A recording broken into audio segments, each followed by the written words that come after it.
Hey, this is Ethan, and we are now on our eighth team of 32. That means we are a quarter of the way through previewing these NFL draft teams. And today we're doing the Tennessee Titans. Of course, I have this disclaimer for every video. Share the ones I've done before.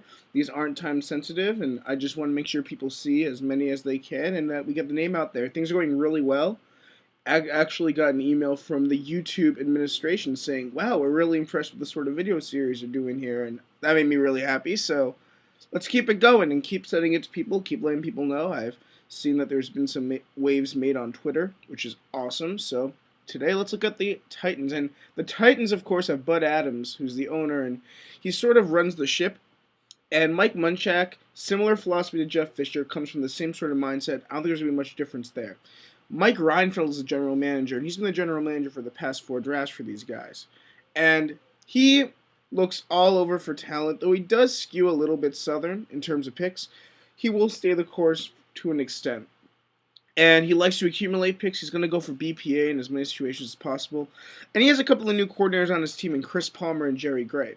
And Chris Palmer is an interesting guy to bring on because he is a quarterback developer, at least for some quarterbacks. When he was a quarterbacks coach in Dallas, he actually was the guy who sort of precipitated Tony Romo's rise as a starter. He worked with Eli Manning from 2007 to 2009. But then again, he's also had guys like Tim Couch, who he's worked with.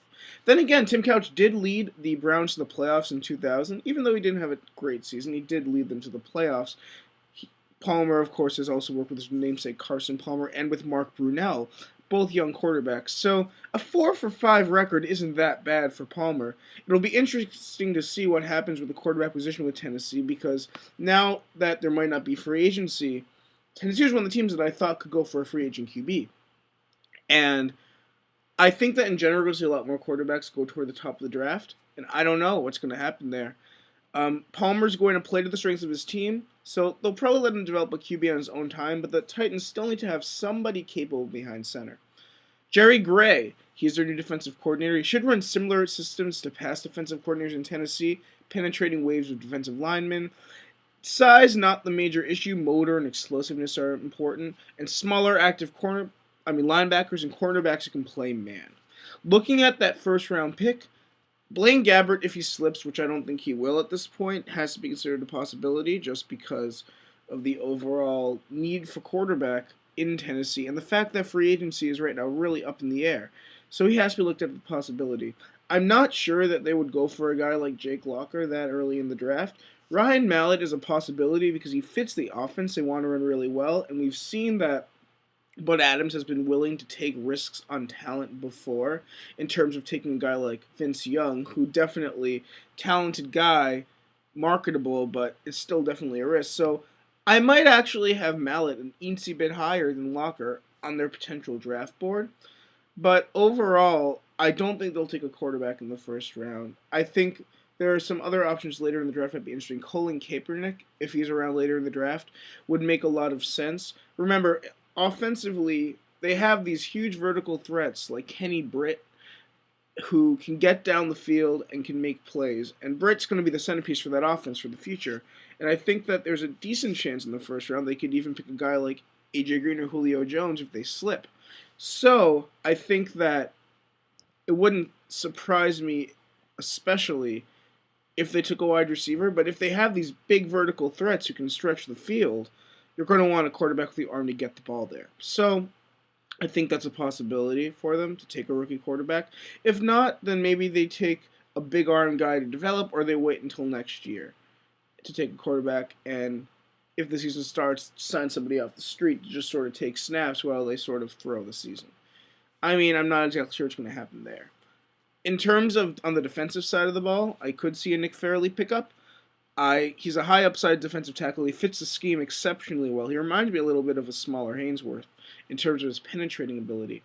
I could see a Cameron Jordan picking him into D tackle, letting him play there. I could also see a J.J. Watt pick because he has that sort of functional strength that could be really helpful on their defensive line. For now, I would go with BPA, so Jones, Green, or Fairley. Jones is actually very similarly built to Kenny Britt, which is why I like him at that position, even though he's a bit more of a West Coast wide receiver.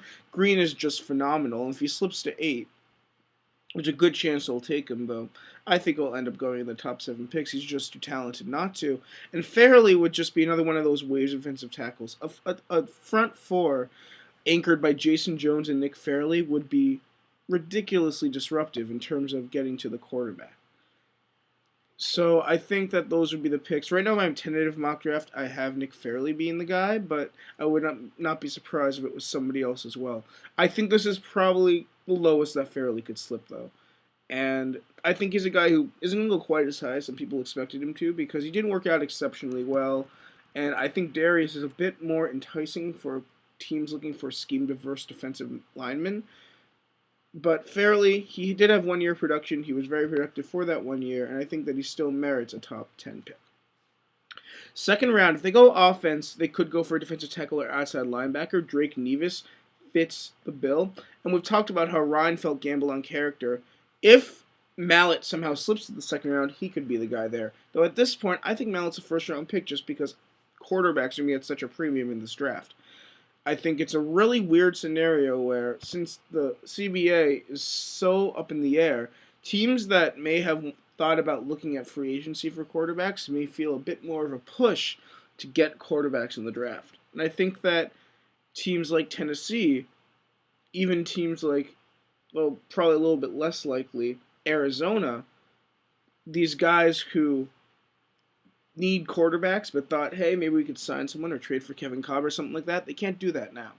So it's going to be a really interesting dynamic to see how it plays out. I'm not sure how it's going to play out, but we'll play around with it a little bit more. Drake Nevis, as I said before, possibility. Any number of middle linebackers. Nate Irving, North Carolina State, has sort of sideline-to-sideline ability. Kelvin Shepard from LSU could be interesting. One guy who I really like, who's a bit underrated, is Joe LaFege from Rutgers as a safety prospect. LaFege has great speed, special teams ability. He plays in a secondary that has produced some pretty good NFL players in the past, Devin McCourty most noteworthy.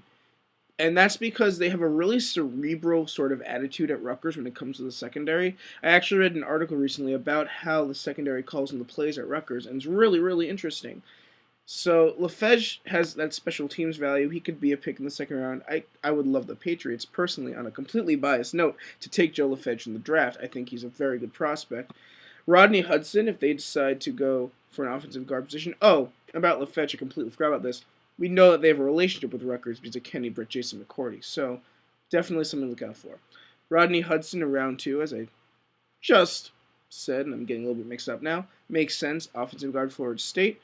And also an explosive slipping defensive end, Jabal Sheard of Pittsburgh, could be a really, really interesting guy for Tennessee to take because he has some character issues, but the talent is there and the production is there. And he would be the type of defensive end that they would take in this draft. Other considerations, Chris White of Mississippi State fits most of the paradigms to look for later in the draft. Sideline-to-sideline ability, explosiveness, the linebacker position can go downhill. Same with center J.C. Brignon, who also SEC guy, technician, smart, could be a nice sleeper later on. Another thing, this is my super-de-duper sleeper. Kevin Dix of Jacksonville State has a lot of what they look for in a defensive end, and he's a small school guy, and Reinfeldt has shown a tendency to take some small school guys in the mid-rounds of the draft who he thinks are projectable, even later in the draft. I mean, you look at Cortland Finnegan. You look at William Hayes, who was a defensive end, converted linebacker, and he has been a pretty good rotational guy. And I think Kevin Dix from Jacksonville State could be someone who fits that mold. Buster Skrine of Chattanooga, quarterback with great speed, fits the Finnegan mold, instant special teams impact. And if he slips, I thought they'd have their eyes on him from the get-go as maybe a 6th or 7th rounder. But right now, he has the talent to really, really, really charge up boards. And overall, they could go for some more offensive playmakers as well. So a lot of opportunities, a lot of possibilities for Tennessee. A lot of it will come down to the BPA aspect, and I think it'll be interesting to watch to see what they do. So NCAA Tournament Selection Show has already happened, so I know that that might take precedence for some people, but still spread this around, and if you want my picks for the NCAA selection shown for the NCAA tournament, I'll make them after my Dallas video tomorrow. So have a great day, and I'll talk to you all later. Bye.